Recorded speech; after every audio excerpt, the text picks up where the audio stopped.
All right, everybody. Welcome back to Movie Talks and Chill, Sunscreen Film Festival, Day 3, continuation of interviews. Before we get to what we're going to be doing here, we are your hosts. I'm Tony Serrato. I'm Patrick Wall. And to our special guests here. I'm Jordan Salas. I'm Bree Thomas. I'm Luna Chafee-Landini. All right, guys. So, what brings us to the Sunscreen Film Festival? I have two films here, Agony and Static Eternity. I also have two films here, both Agony and Static Eternity. I'm just here for Static Eternity. Yeah. Just here for sporting? Yeah. Nice. I did a Static Eternity. I did not help them with Agony, although it's a great movie. It is a great Fantastic. So, give us a little rundown on the films here. For Static Eternity, it's kind of hard to do it without spoiling the plot. It's basically about this teenage boy that hides like his depressions and anxieties through being online, but he learns in the end it takes family and friends and getting off the devices once in a while to help with that instead of just masking it with technology. Very cool. For Agony, the director's here, so we're going to do our little thing separately. So Okay. Fantastic. Static Eternity, basically exactly what Luna said. It was a challenging film to do because we didn't really know how it would be perceived, really. But it worked, I think. Definitely. So, what kind of brought on the idea to make this particular film? Our director's not here, but he's pretty much the mastermind behind the entire idea. Okay. And we had our two other writers, Dominic Witham and Owen McCourt, who helped write and bring the idea to life pretty much. Mm-hmm. Yeah, I don't really know. I think he just based it off of himself pretty much and his struggles with things and technology. Okay. We kind of sat all summer writing the film and just kind of pre-production through June through August, and then August came and we started the film, and then that's when we kind of built everything together. So the script was done in I think July. The script was early July, and then we started filming September through December. Yeah. Okay. And so I know you guys are with what school was it again? Hollins. Hollins, that's right. Dixie Yeah. Hollins? Yep, Dixie Hollins. So Anyone have a math teacher named Graham Zedinger? I do. One of my best friends. Really? I love him. He helps me with so much. Oh, okay. You were one of the few people that will say that about you. yeah, he is not good with math by any means. That's why I have Graham's school. Well, what I like about it, so because you did this, and your class and everything for your class, was this a project where it was set to say, hey, you guys work on this during the summer and then we'll start shooting, or it was just something like, hey, for next year we want to do this, so let's work on something during the summer? It was so in our film level 3-4, which is juniors and seniors mainly, what we'll do is the year before they pick the class and they're okay, we have a video call over the summer, one day a week, and we decide to pre-production it, we pick the theme, we choose who's going to be what, etc., and then we finally start filming the next school year. That's nice. I like the commitment, man. It's you could be out doing whatever you want to do during the summer, but this guy here. Well, the good thing about it is that we all have the one big project that we do, and then we all get to do our own projects after it. So we do something called 3 producers, so we get 3 people and make our own movie around. Okay. So everyone gets to do their own thing that they want to do, but then we all have a collective group. Okay. That we do. And this one is the collective group one, correct? Yes. Can you tell us a little bit about the individual ones? I did one called Gophergate last year. It hasn't filmed or premiered at the festival, but it did play at the theater, just for a separate release. And then I'm currently making Gophergate 2 right now, but that's just what I'm doing. They have their own separate thing. Do you want to explain ours? Oh, yeah. I did Agony, which was my little 3 producers last year, but I'm going to wait for that.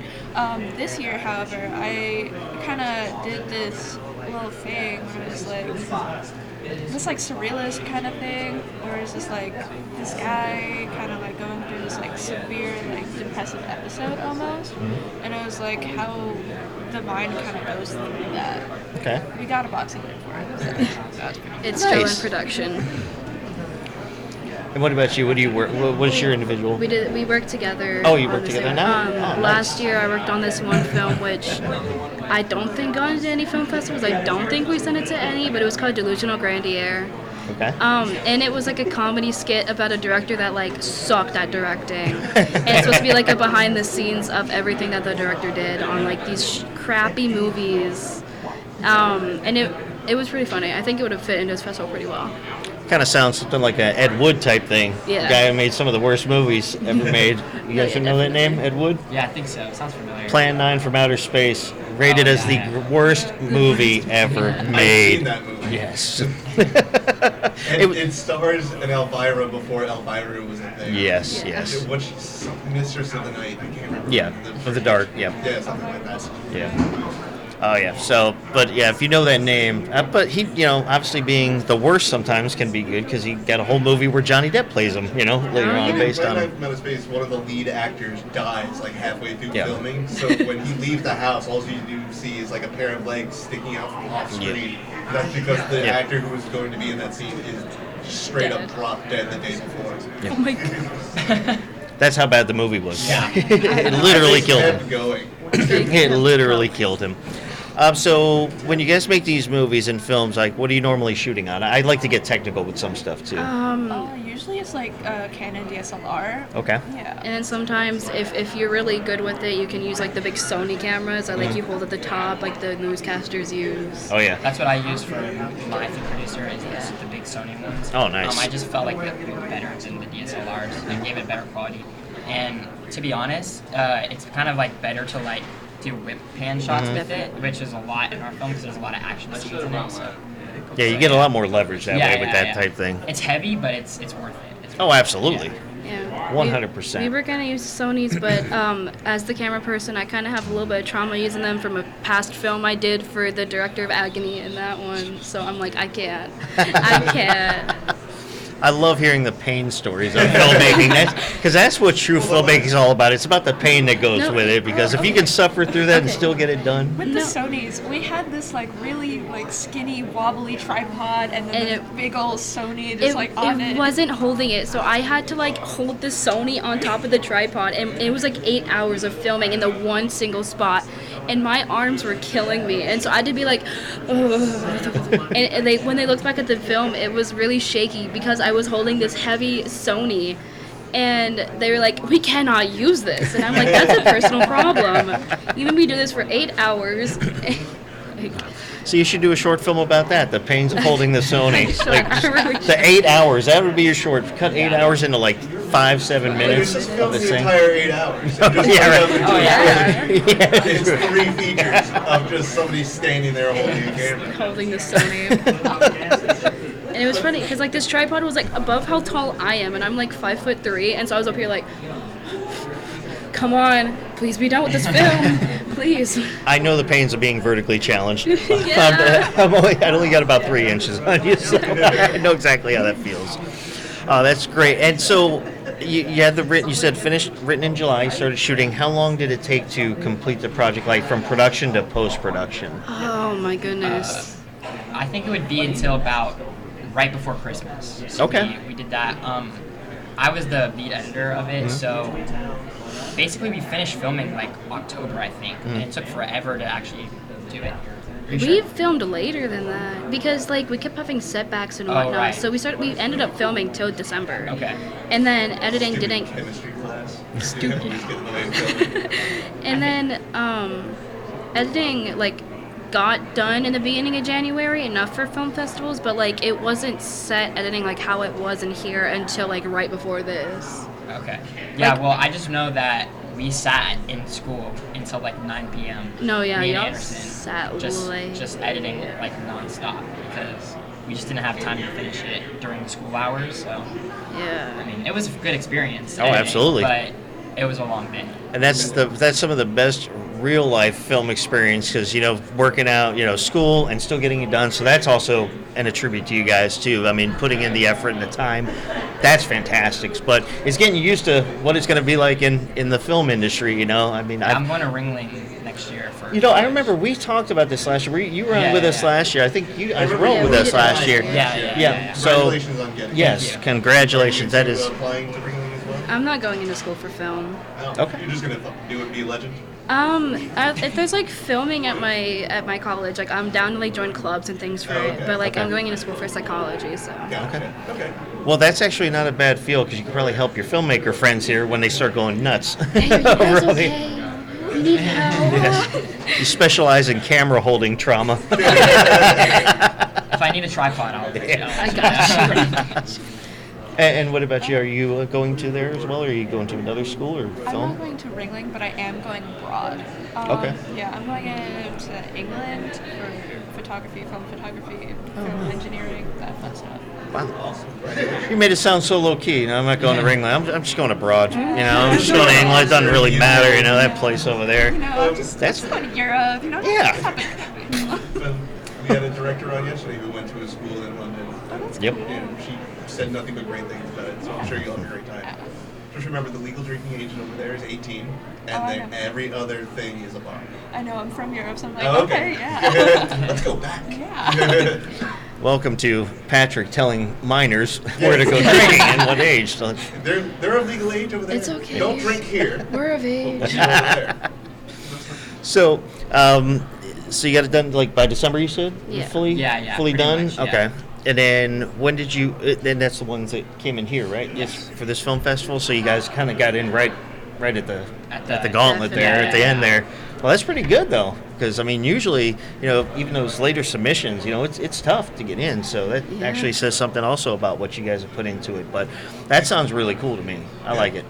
Plus 2 years in a row, not a lot of people can say that coming to this festival. So what would you say, in your opinion? I know we talked about like the time constraint and having to put school and work and using up all your summer.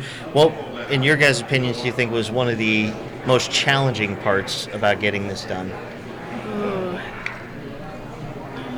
Do The we? amount of, we had to, there's one day where the actors couldn't show up, and then we had to reschedule for the next day, but they couldn't show up that day either, last minute, so it was just Yeah. timing and scheduling, it was a mess. It was a lot with scheduling, and then there was a lot of frustration, especially near the end of this. There would be a lot of times where one of the bigger producers would walk out because of frustration, and they wouldn't tell us where they would go, and so we would just be stuck. What do we do?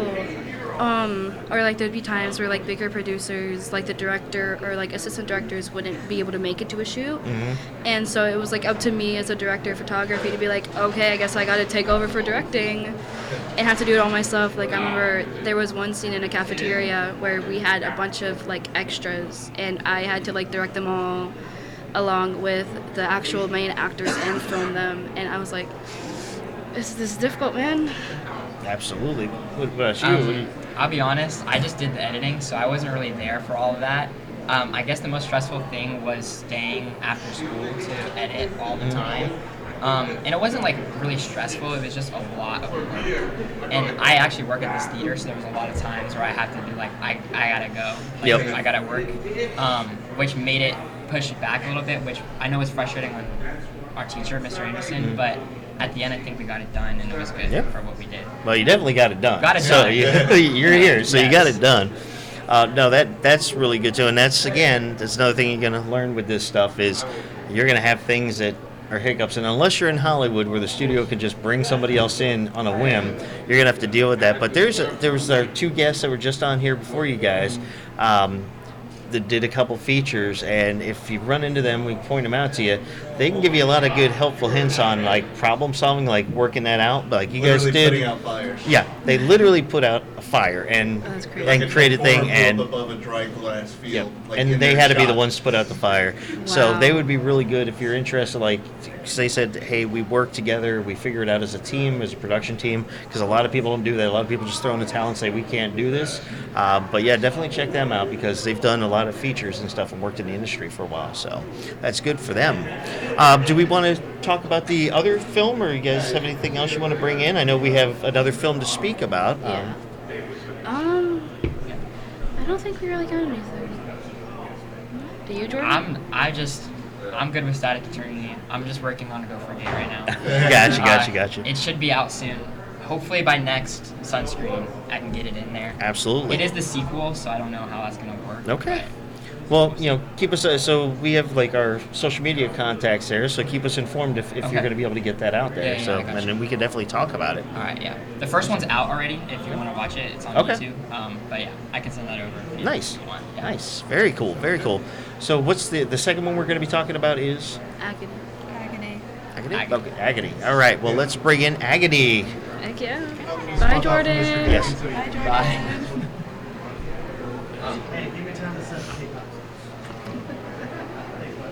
I'll take Jordan's spot over here. Yeah. Come on in here, sir. Hi, Alex. I knew you guys would enjoy actually like being able to see like the podcast. Like I don't know how you guys looked like like down the line. Oh, you guys have a camera? That's a Yeah, camera. man. Holy shit! I know we've upgraded. Thanks, man. Each Every we- year gets a little each year we better, bigger. you know. It's like a big Sony camera the next year. Next thing you know, Yeah, I told him next year we're just going to roll out our own studio right here in this corner. Heck We're just yeah. shutting down this wing of AMC.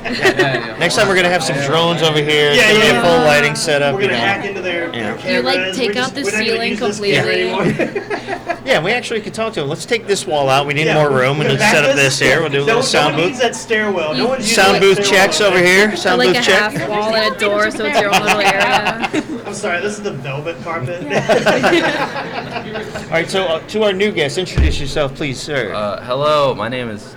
Okay, so is this like how close should I Oh, be no, to you're it? good. You're good. right You're there. good. Just talk loud. You talk let me loud just- anyways. All right, guys. So my name's Alexander Hilsum. I'm the director of Agony. All right. Tell us about Agony. Agony. The So. film, not the. Not the word. pains that went through making Oh, not the it. verb. I was like the dictionary definition, guys. Sitting in this podcast with these guys is Agony. Literally, that's what it says. I started writing it in February 2023. So initially, I worked on Sanatorium. So I was the director of that. That was here last year. And then, so this was my 3 producers project from last year. And then I was really interested in the idea of like how someone's psychosis is after grief, especially like a loved one or a wife. It's like the main. And I know that's kind of spoiling it a bit, but yeah, like the main character, he goes through this massive psychosis and seeing hallucinations and seeing this demonic figure around him. Very nice. Yeah, it was really fun. Every shot with the demon, we never gave him a name. We just called him the demon We throughout the whole production. It was we really had fun. 2 demons actually. One was our boom guy. and there was the Yeah, there'd actual be times actor. where like the actor for the demon wasn't able to make it, and so like I'd be there for moral support, and they'd be like, "Boom guy, get in that costume. You take the boom." Justin, let's do this. Come on. It was his fault for them being the same height. Yeah. So do you have This is plans your to fault. actually give the demon a name? No. No plans No, it's whatsoever. fine. Okay. Well, when you, That's the mystery, Tony. No, because fun fact, in the original Halloween script with Michael Myers, he wasn't called Michael Myers, he was just called The Shape. That was originally the name for it because he was supposed to be more of a shadow, and then they started bringing him more to the forefront and gave him a name and a whole backstory. I think we should name the demon Deborah. Deborah. I like that song. Deborah. That reminds me of Christopher Nolan's movie Tenet. He just named his Okay. main character the narrator. Yes, he did. Or no, Yep. the protagonist, was that it?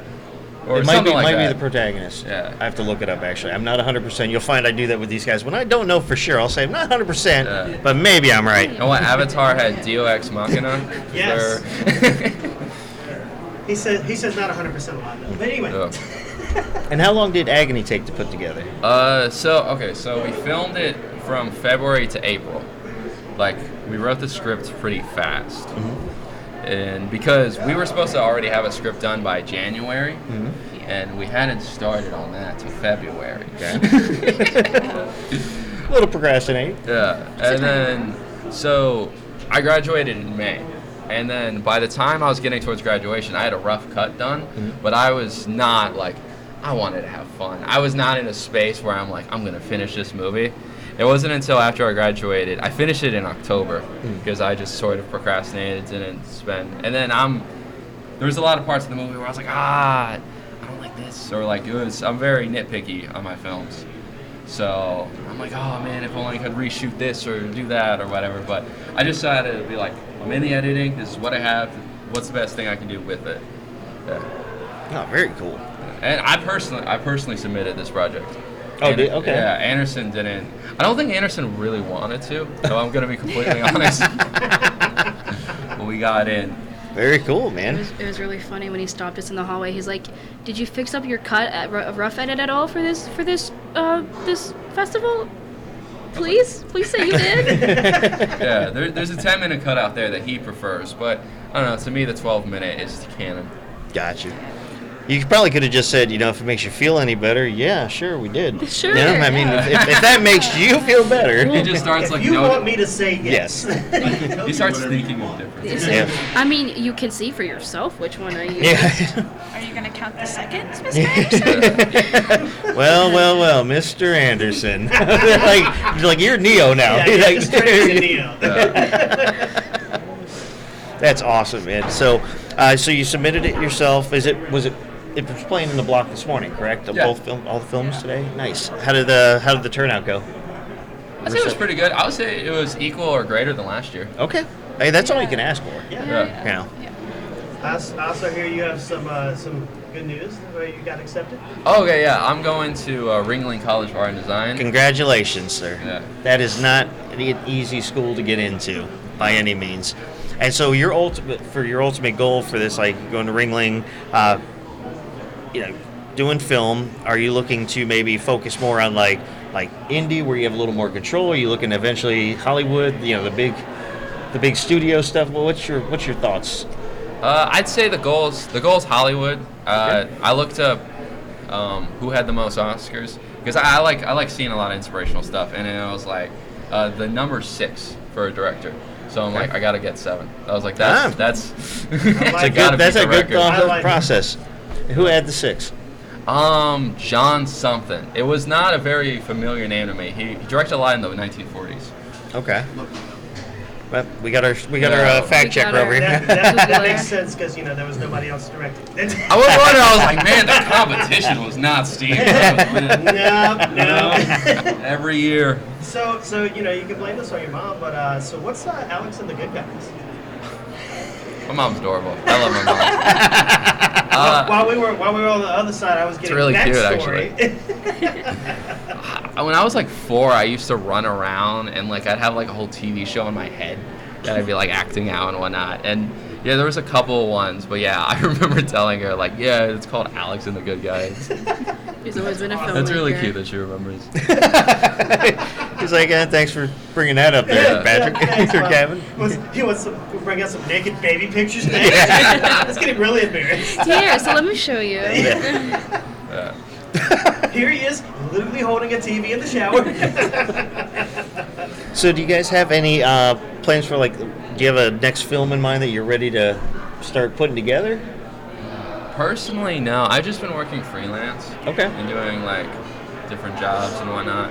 So I haven't spent a lot of time writing scripts and thinking about it. I'm planning on doing that once I get to college.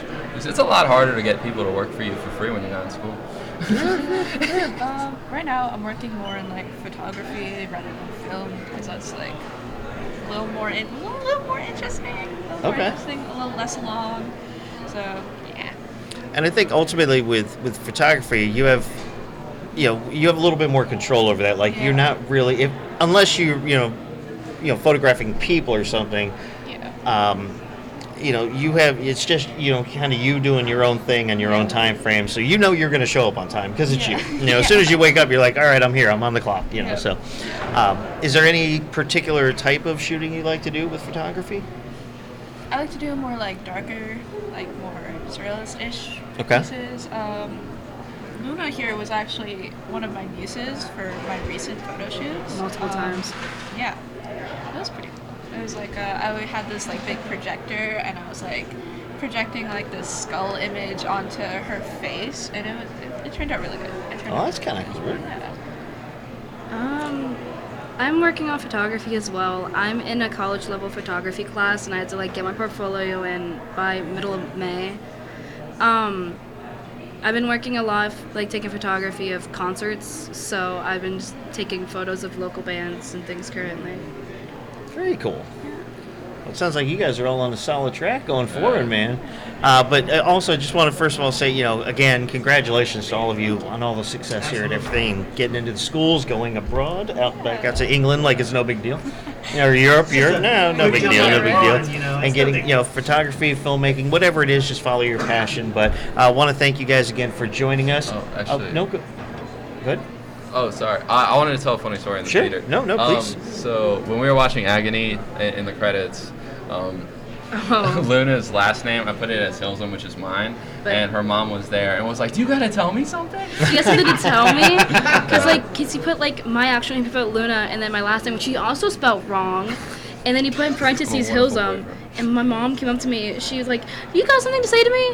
And then after we got out, she also came up to me. She's like, "You got something to tell me? You got something to tell me?" I'm like, "I swear to God, I got nothing." She's looking for a ring. She's looking for that ring. I got nothing. Hey, Hollywood, there's those on-site set romances, so you never know. It's a fair question to ask. He proposed with a ring pop, but I ate it. Yeah, sorry, Mom. You weren't there. That would be a solid way to propose. Just put their name in the credits as your last name and says, "Will you?" Actually.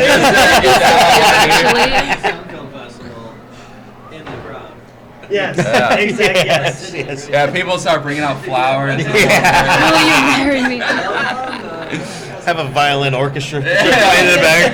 It's just like the arch is right there, and you walk out in your wedding dress, and you have the wedding here. Oh no! Yeah. Well, we didn't tell anyone about the ending of the film. So, will you marry me?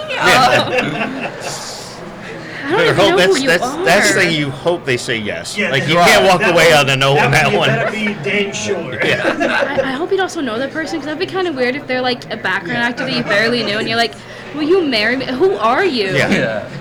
Or it's like, we've only been dating a couple months. What are you doing?" I met you last night. This is not a Hallmark movie. Yeah. Oh my God, they move too fast. No.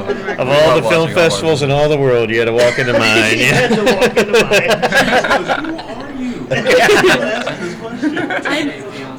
Oh my God. Still ain't fiancé. I literally was just the boom operator.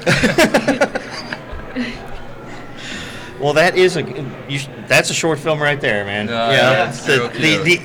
The most awkward proposal ever. To a stranger. Yes, to Yeah. a stranger. Stranger you don't Call the movie know. like Worst Dates. They're like, this was a blind date. Worst ways to propose. The screener proposal. We'll workshop some of those names. Yeah, Yeah. we'll put that back next time. But no, seriously, guys, thanks again for joining us. Congratulations to everybody. And for you, the viewers out there, Sunscreen Film Festival, Day 3 continuing. Great interview, great more to come. We'll be here all day. We'll be here tomorrow. But until then, for Movie Talks and Chill, we're your hosts. I'm Tony Serrano. I'm Gavin Butts. Watch Agony on Alex Attempts to Film on YouTube. And your names? Oh, I'm Alexander Hilsum. I'm Brie Thomas. I'm Luna Chafee Landini. Awesome, I'll change guys. that last name. Hey, don't scare my mom like that yet. All right, guys, take care. Thanks. All right, guys, back with Movie Talks and Chill. We're your hosts. I'm Tony Serrano. I'm Gavin Butts. I'm Patrick Wall. And I'm Steve Stein. Welcome back, Thank Steve Stein. Thank you. So This is the actual Steve Stein, not a recording of Yes. Steve. Yes. My colleagues will always joke around teams. Is this fake ass Steve? Or Yes, Steve. Tell him, Steve Dave. So you were at the workshop, the panel today, right? About the AI panel. Yep. Tell us a little bit about that. How's it Yeah, so I was on there with Ash Grayson. We were just really talking about some of the tech that's out there right now and trying to dispel some of the concerns people have about whether it will take everyone's jobs or not. So, I'm more worried about Skynet than I am about losing my job. oh, you should be. I mean, Go. just like we were trained on all that information by seeing those movies, Yeah. the AI has been trained on it. By And seeing of course, those someone had to movies put it too, out in the so. world by creating an actual company called Oh yeah, I Skynet. saw him Yes. driving around. Well, wasn't that actually the name of Google Glass's original internal I thought division? it could have been like their code I'm name or not something. sure on that, but Yeah. it could be. Everybody wants to be Skynet. Or I don't know Google why. goggles. Did Yeah. they not watch the movie? Don't bring that in here. It's like Ted. 7 of them. It's Ted 2 when they were talking about, hey, Johnny, we should call him Beetlejuice. Beetlejuice. I'm not kidding around. You want the kid running around here? Would you invoke that name? I want to see a crossover of Professor Hulk jumping into Terminators, like changing the past doesn't change the future. Time does not work that way. Oh, that would be so perfect. So, talking about AI. So, what? How did the workshop go? Like, what did we dive into within there? Yeah. So we talked about some of the tools, like Adobe, how now you can have like thousands of ad sets created all at once for any given product. So like they'll use it for their tools like Premiere, and they'll put out ads on all the social media platforms. It's all ran straight through the tool, and all created by a prompt, and it'll create the images, the videos, the actual copy that goes with the post. Then it'll even manage the ads, and then on top of that, you'll be able to read the report, have that all pulled back, and then provide some analytics and ideas around what did and didn't work. So question for me, and mainly because I'm in the financial world, is as the day job. Bit of a day walker myself. You're not Blade. You ain't Blade. Like, how would that work for like Python and SQL? Like any of that? Like, does that like have or any kind of delineation like into those programs too? Like, that's actually a space I'm not as familiar with. Gotcha. But from what I understand, they are trying to make this be a one-stop shop scenario. So it essentially like help write like a Python code for. Well, you can do that now with ChatGPT. You Okay, can say well, that's write true, a Python script for so and so, and then you still have to tweak it. Right. Yeah. Right. Okay. And then you can even run it back through and say find your errors. And, So that's something you can do on that side at least. Gotcha. But when it comes to Adobe, obviously they have Firefly. I don't know if you guys are familiar with that at all. So they're actually integrating with Runway and Pika Labs. Okay. Or now you're going to be able to pull in directly from those tools into Premiere. Okay. And so, like, let's say I'm not wearing a tie right now.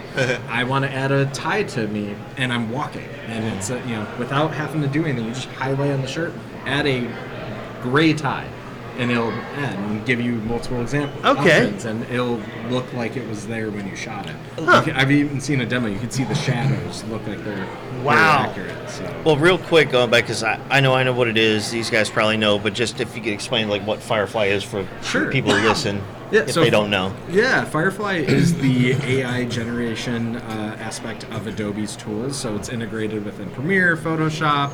Pretty much everything they have. So. Okay. Now, let me ask you this. So, and Premiere's had this one bit of technology that they do for a while, and I don't know if it is part of what you're talking about, like with AI, or if it was maybe a lesser advanced version of it, but... The Gaussian blur. What's that? The Gaussian blur. No, what it is they have this thing, or they, Yeah. and this even going back many years ago. They Adobe Premiere had this functionality where, let's say hypothetically, you're filming like 6 different camera angles or 6 different cameras on, let's say, an orchestra playing, or what it could be anything. But we'll use that as an example because that's what my example was in school for it.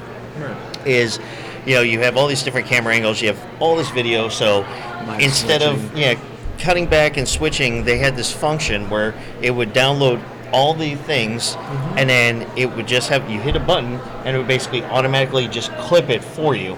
So it would like switch the camera angles on its own, and then it would create this beautiful. So if the song was like 5 minutes long or however long it was, all you had to do was drag and drop those files in there and hit that button, and it would do all the editing for you. Is that similar? Is that a functionality that AI does, or So was that? it certainly enhances that capability further because it can now read what's actually physically in the shot and identify when something might be more interesting to see. Okay. At one point, GoPro was talking about doing a tool where it would live switch, and it was actually going to be based on, for like a live recording, it would be based on switching camera dependent on the heart rate of the camera operator.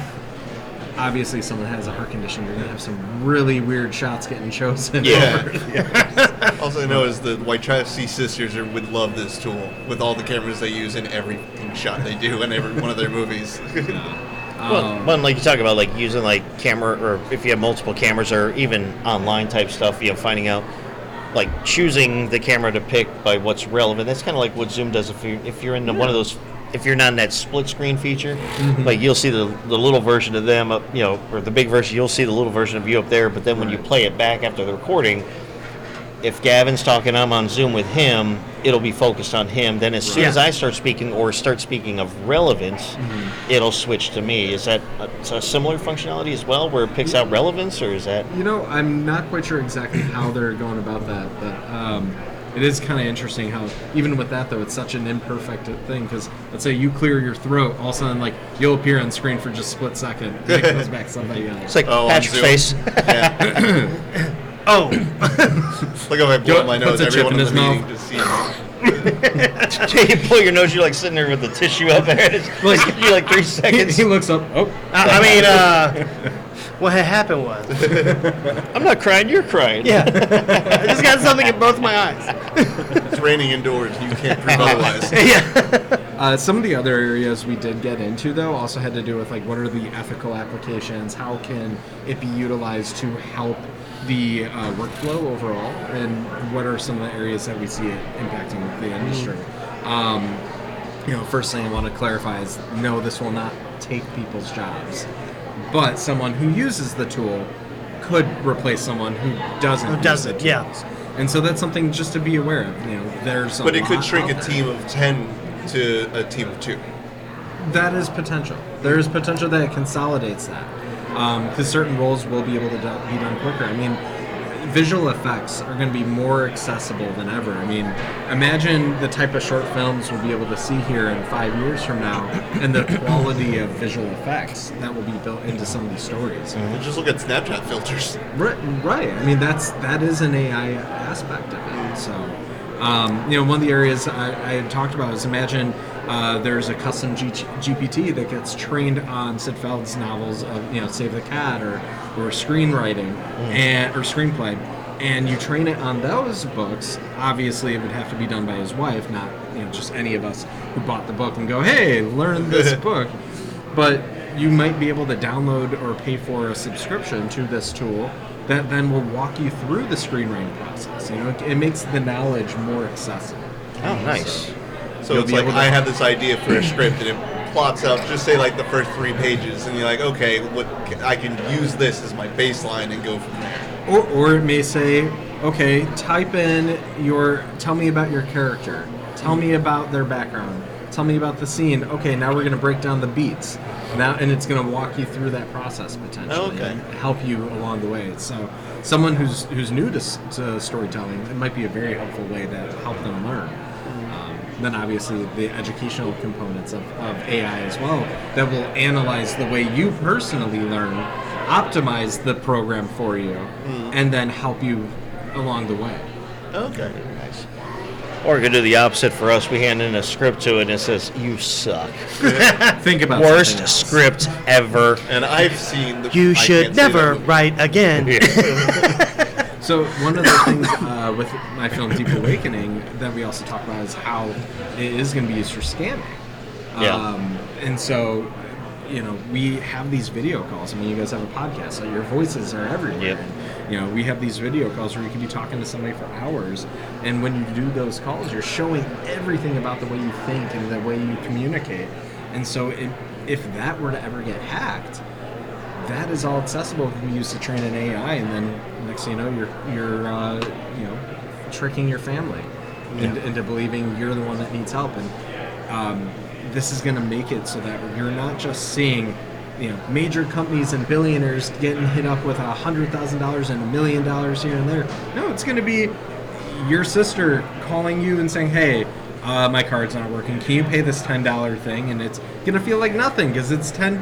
Like, who cares? And then they're gonna have your account number and everything. But not just that. That one scammer could be doing that exact same thing to 20,000 people.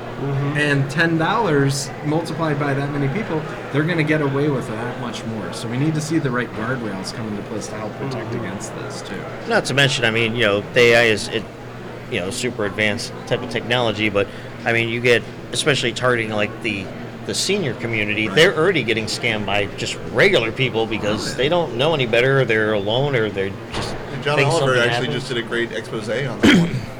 So imagine you adding AI where it's a family member, sounds like a family member, a grandson. What grandmother doesn't want to help her grandson or something, There was a news story just a few months ago about a mother who received a call from her daughter. and it wasn't really her daughter, and she was needing help. I've been kidnapped, they need this money, and it was an urgent situation. She paid the money and lost the money. And then, of course, got a call from her actual daughter later and found out, wait, this was all fake. While we were in pre-production for Deep Awakening, I mean, we were literally ready to shoot, and I heard a story on NPR from Professor Hani Farid at UC Berkeley talking about this exact issue happening in our government. That I guess a bunch of our officials were in a war room discussing aid packages with Ukraine and a Ukrainian general. And midway through this call, something had happened that made them realize this was not actually the Ukrainian general. It was a scammer who was trying to intercept some sort of multi-trillion-dollar aid right, package. some sort of package. And I mean, there was a company in China where a CFO was on a call, and the board of directors were all AI'd, and they convinced him to, or I'm sorry, it was the other way around. It was the CFO was AI generated, talking to the board of directors, and was able to get, I think it was like $2 million wired to him, and it wasn't actually him. So, this film, I would have laughed if they put it in the sci-fi block, because I would have actually been like, no, this is not science fiction. Yeah, this is now. Right. This is already happening, guys. This is a documentary. Right. This I'm is just science trying to now. Get you all aware. That Right. I really wish I had the moral core to be a bad guy, because it sounds very lucrative right now. Well, it not has to do with AI, but very similar, like we were talking about, people getting scammed. That recent movie, The Beekeeper. I don't know if you saw it. Yeah. Not. It's She got basically. scanned by AI. Well, no, it wasn't AI. No. It was an actual call center of people, but actually, they basically are talking. I've seen the clips of Yeah, it. So they woman log runs a in, and nonprofit. they made her re-log into her system or whatever, and at that point, Well, they sent her got a See, her- it's link. like $100,000 going here. Exactly. Yeah, they sent her a link, so basically it's kind of like if an IT person links into your computer, like, Yeah. hey, just accept this link, and then it can go in. And they're like, enter your password, and he's like, the guy in the call center's like, now this is going to be your password for everything. And so they just drain her bank, and she ends up killing herself because the money, she was running a charity. And so basically they were calling saying, hey, your computer's full of viruses, we can fix it right now, so we just need to be able to get in your computer, give us your password. And then it was like $2 or $3 million for this charity, this nonprofit charity that she was running, and it took ever so she ended up killing herself because she didn't know what to do. So Jason Statham is an ex, like, above beyond. He's beyond Jason CIA. Statham. It's like, it's like the secret. He needs no title. They're called beekeepers, and they're basically the people that run kind of behind the protect government. the hive. Okay. They protect the hive, but it's like it is a government agency, but they run beyond the government. Gotcha. So they go in and kind of do like the underground stuff. And then he's retired, but he's working on her land as a beekeeper, ironically. But he ends up basically as guys getting revenge. But the whole point of the story was that it's very similar to what you're talking about, just minus the AI portion of it. But again, that goes to what I was saying. It's like so many people are getting scammed right now. Yeah. And sometimes you don't even need a phone call or anything. Some people just can hack into whatever. That's why they get those stupid Back in the old days, clean up you'd your throw away phone all now those junk things that credit pop card up mails, and and stuff. people grab in there and grab that information. So open my up mom was credit going to card get accounts. upset for me telling the story, but she clicked on an email that basically said it had some kind of like payment history for it, and it had her email address on there. She's like, well, it was in spam. So she has another like business group or that she's a part of, and she's like, so I figured it was something for them. I was like, please tell me you didn't click on it. Well, I clicked on it. I said, damn it. And so like this person like messages them and says, hi, I have locked all of your accounts and all this and that, and I have got your search history, and it's like this long paragraph of.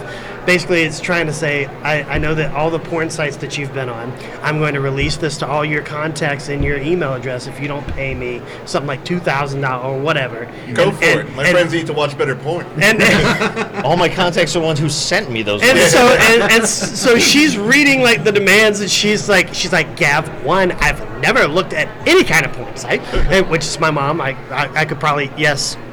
She's a very church-going woman, and she's like, I haven't sent nudes. Mantooth is a saint. Yeah, exactly. And she's like, I have never sent nudes to anyone, so I don't know where he thinks he's found these. I want to see them. He's gonna end up finding the sex dungeon like in Frozen Empire. Yeah, right. This is my Nana's sex dungeon. I was just looking for some Pop-Tarts. But the whole time I'm looking at her, I'm like, first off, why did you click on any email that was in your spam? I don't care who it's from. Right. I said, tell them to send it to you again through a reputable sender this time. Call their bluff. Yeah, Double yeah. down. I said, and if it Show me if, in a sample. if it would have been me, I'd have said, do your best. I don't have $2,000, buddy. And if you were watching me, you'd know I don't have $2,000. Well, one of the big ones that the AI would, or if it's the what we're talking about, the negative version of it, you know, for the scamming potentials, is that people are already doing now too, is those IRS calls. Right. Yeah. So imagine that, because everybody's afraid of the IRS, and you know, but now you actually get all these people calling like, "Hey, you owe us money." I'm like, the IRS doesn't call me and say, "Hey, Tony, you owe me money." Yeah. They certainly don't want to digitally. They start with No. They start by garnishing your wages, and then they call you. It's funny. I called back the number because they called me multiple times. I called back the number. It rang one time, picked up, "Hello, IRS." I'm like, get out of here. Like, there's not even a automated. I can't even get to Wells Fargo that quickly. Yeah, exactly. I got to go through 18 options, say representative 15 times. After it says, "What's this regarding?" Just representative. Let me transfer you to somebody right now. See, those are the moments you just gotta have fun with it and be like, you know that you had perfect timing. I just was about to call you guys. Let's check. Oddly enough, so my sister used to be a news anchor, and she once received a call while she was on air from a scammer, and so they decided to live play the call. And regretting that due to some of the language, but but it was interesting that like she was able to keep them on like playing dumb, just be like, oh, I'm clicking the button. She's nowhere near a computer, but like how these people are just sitting there. So she was doing live on air doing this? Well, I misspoke. She recorded it and they played it later. Yeah. So they did end up cutting out the part that shouldn't be repeated. This just in. I'm getting a scam call. Let's go to the phones. Latest in weather. Oh, hang on a second. But you know, aside from the downsides of this stuff, I mean, there are going to be some really beautiful applications. There's always people out there trying to work around the system in a negative way and take advantage of people. So you can't. There's always going to be that aspect, but that doesn't mean that we shouldn't stop making it better. Yeah, but especially in film too. I mean, film, it has potential to do really good things, and I mean, whether it be on the after while it's on the screen or during the production process, pre-production, post-production. I mean, all different aspects. It could be a very useful tool because, as we all know, and you worked on film. These things take a while, and there are things that can shorten. Some of the headaches. I just recently learned when you film a movie and you download it from the camera, you have to do it frame by frame and add a title to every frame. I'm assuming you don't have to do it frame by frame. You can choose the time frame of the frame. So some people, like bigwig people, do it frame by frame because every millisecond counts. But I'm assuming AI can cut down that 15-day process to about 30 minutes. Oh yeah, I mean, I always just kind of batch everything over and ingest it. So there's definitely quicker ways to do it frame by frame. But like for visual effects, it's usually done frame by frame. That is something that gets very complicated. And usually, most of the time, they have many people all working not on just that at the one same person, time. Yeah. You got frame 1, I'll take frame 3 through 5. Yes. There's a really cool, I think it was called like Town.ai or something like that.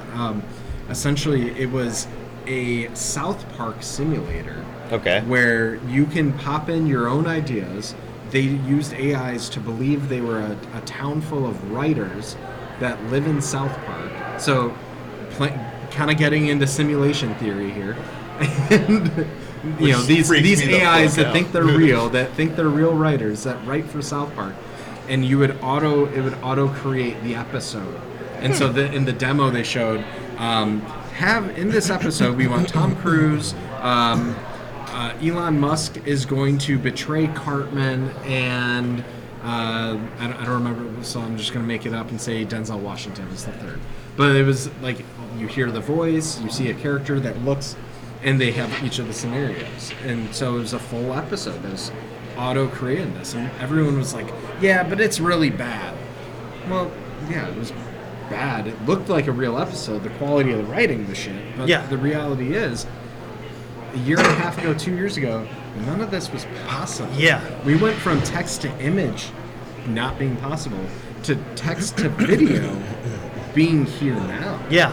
How much farther of a leap do we have to go before it's good, award-winning, convincible? You know, it's really not that far away when you think about that. You know, the thing that's really interesting about AI technology is it breaks Moore's law. And so what Moore's law dictates is that it takes 2 years for technology to double in its capability. Okay. This is something that grows exponentially, and when it first hit the mainstream last year with ChatGPT and Midjourney coming out, it was already doing it at 6 months. But it's Okay. exponential. So now it's 3 months. Before you know it, it's going to be 3 days. It'll be hours. And so that's one of the things that's really complicated about this technology is how quickly it evolves and solves its own problems. Is we are going Skynet. Well, we're going to be at a point where it's too late to have a legislation that gets ahead of something because by the time you identify the problem, there's a new problem to solve. Yeah. So. And legislation takes about as long as 15 years. Right, and for some reason on these things we let Europe figure it out to give us a guideline, and then we decide Implement to it put here something, in a very poor fashion. Right. We'll say, hey, all the things that really protect people, let's take that away. We don't need My that. donations would dwindle if we put that in there. That's not happening. That's good, man. And so the turnout was pretty good out It was there. a great turnout. Nice. Yeah. Really enjoyed it. You know, and I'm gonna admit, I was really surprised. You know, 2 days in a row, I'm surprised by a 10 a.m. turnout. You know, Oh, yeah. yesterday for the Made in Florida block, it was completely full. Everyone, there was plenty of people standing to be in the room, so that was wonderful to see. And then even today, it was pretty much mostly full. So Oh, that's awesome, man. Yeah. Well, that's great. I'm glad you got a chance to come back and join us Yeah. for you. I know you said you're flying out tomorrow, right? Tomorrow morning. Tomorrow morning, yep. Back to LA, correct? Well, Or I live out here, to LA. but Out yeah, to okay, LA. out That was LA. going to be my question. Do you live out in LA, or are you just going there for a couple of meetings? Yeah, just going there for the week for some meetings. So our film actually was scored by Emmy-winning composer Kevin Lax. He's the composer on Netflix's Kung Fu Panda, Okay. as well as the new DreamWorks movie Orion in the Dark. Nice. Okay. So he's bringing me out there to come spend some time with him, catch up, and set up some meetings so we can see what we can do to expand on this proof of concept. Very That's cool, awesome. man. Congratulations. And I also got to plug one of our stars, Michael Giorgetti, just had won 2 Grammy Awards. So very Okay. excited for him to see Excellent. all these amazing accomplishments of our team here. So Very cool, That's man. awesome. Congratulations. thank you. Well, hey, anytime you're ever out there and you have these people like composers or somebody else, and you say, "Hey, man, this would be a great idea," you reach out to us. Yeah. Let's get you on with them and Sounds stuff, good. or wherever we're at, or then when you come back, we'll have you back on again sometime. And Sounds good. but just continue enjoying the festival. Congratulations. Thank you. again for joining us, guys. That is all the time we have for right now. I think it's almost lunchtime for us. We get shut down for a couple minutes, but we will be back for the continuation of Sunscreen Day number 3. Still another half a day left. We got an after party tonight, which we will not be recording, but we'll be back again tomorrow. Or at least also, posting. yes. But until Others will post up. Yeah, exactly. but until this afternoon, for Movie Talks and Chill, we're your hosts. I'm Tony Serrato. I'm Gavin Butts. I'm Patrick Wall. And I'm Steve Stein. Awesome. Take care, guys.